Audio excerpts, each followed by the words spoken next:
तो भैया बिहार की सियासत में कुछ तो गड़बड़ है। क्योंकि जो आदमी आखिरी सांस तक चुनावी मैदान में डटा रहता है, वो 1.5 दिन पहले ही क्यों भाग गया? क्या नरेंद्र मोदी ने बिहार में हार मान ली, या फिर ये बिहार की राजनीति का सबसे बड़ा शतरंज का खेल है, जिसमें मोहरे बदल चुके हैं, राजा भी और रुख भी। 11 को वोट और 14 को गिनती, और फिर से एनडीए सरकार, ये था मोदी का वादा। लेकिन बिहार की मिट्टी ने इस बार कुछ और लिख रखा है। मोदी ने कहा था कि मैं फिर पटना आऊंगा, पर बिहार पूछ रहा है किस हैसियत से, विजेता बनकर या दर्शक बनकर। सुना है नरेंद्र मोदी मैदान छोड़ चुके हैं, वो भी 1.5 दिन पहले। ना कोई सभा, ना कोई शंखनाद, बस चुप्पी। चुनाव का प्रचार 9 नवंबर की शाम 5 बजे तक, और मोदी 8 नवंबर दोपहर 2 बजे ही बोरिया बिस्तर समेट कर चलते बने। क्यों भाई, बिहार की गर्मी ज्यादा लग गई या नीतीश की ठंडक? आज इसी पर होगी चर्चा। तो नमस्कार, स्वागत है आपका रिपब्लिक एक्सप्रेस के डिजिटल प्लेटफॉर्म पर। मैं हूं जितेंद्र यादव।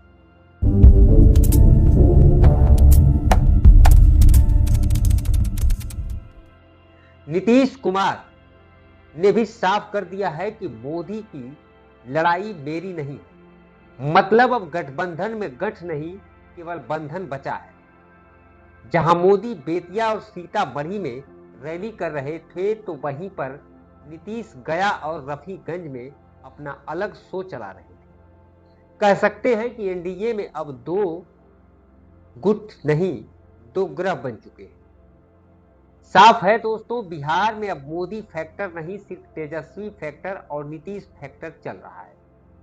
बाकी सब फैक्टर ट्रैक्टर के नीचे आ चुके हैं। और बीजेपी को अब एहसास हो चुका है कि बिहार में मोदी को कोई नहीं जानता। नीतीश और लालू का ही सिक्का यहां पे चलता है।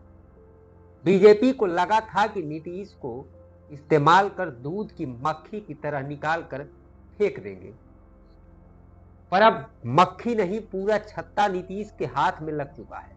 अमित शाह ने भी कह दिया था कि नीतीश का भविष्य चुनाव के बाद तय होगा, पर हुआ उल्टा। अब बीजेपी का भविष्य नीतीश तय करे। राजनाथ सिंह से लेकर चिराग पासवान तक सब नीतीश के आगे पीछे पड़े हैं। राजनाथ सिंह कह रहे हैं कि नीतीश के नेतृत्व में ही बिहार आगे बढ़ेगा। चिराग कह रहे हैं कि प्रसाद मिल गया, और मोदी, वो तो बिहार से पहले ही निकल लिए। अब खेल में एंट्री हुई प्रशांत किशोर की, जिनकी जन स्वराज पार्टी भले चुनाव न जीते, लेकिन बीजेपी की नींद जरूर उड़ा चुकी है। क्योंकि बिहार के हर गांव में अब चर्चा है कि तीर ही लालटेन है और लालटेन ही तीर है। मतलब जो तीर छोड़ा गया है, वो इस बार दिल्ली तक जाएगा। तो सवाल सिर्फ इतना नहीं कि बिहार में कौन जीतेगा, सवाल यह है कि क्या नरेंद्र मोदी ने बिहार से उम्मीदें छोड़ दी है? क्योंकि इस बार जनता ने सिर्फ वोट नहीं, बल्कि सियासत के चालाक चेहरों को भी पढ़ लिया है। बिहार अब किसी की गोदी में नहीं, अपनी जमीन पर खड़ा है।